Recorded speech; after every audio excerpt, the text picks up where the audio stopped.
Hun kidnappede 5.000 børn. Men verden så hende som en helt.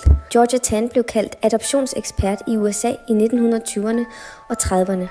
Hun stod i spidsen for Tennessee Children's Home Society i Memphis, officielt et børnehjem, i virkeligheden et sort marked for børn. Hun gik efter de mest sårbare mødre, fattige kvinder, enlige mødre, kvinder på hospitalet, der lige havde født.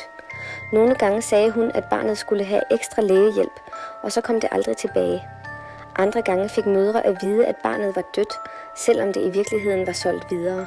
Papirer blev forfalsket, fødselsattester ændret, og børnene blev sendt væk, ofte til rige familier i New York og Californien, som betalte tusindvis af dollars for at adoptere et barn, de troede, de fik lovligt.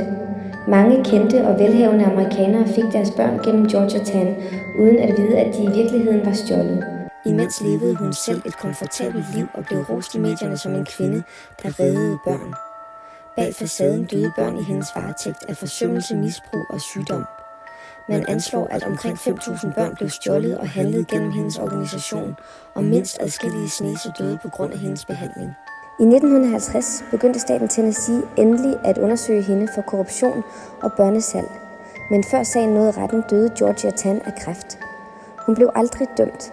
Hendes forbrydelser tvang senere USA til at ændre adoptionslovgivningen, men tusindvis af børn voksede op uden at vide, hvem de i virkeligheden var, og hvem der havde stjålet deres liv fra dem.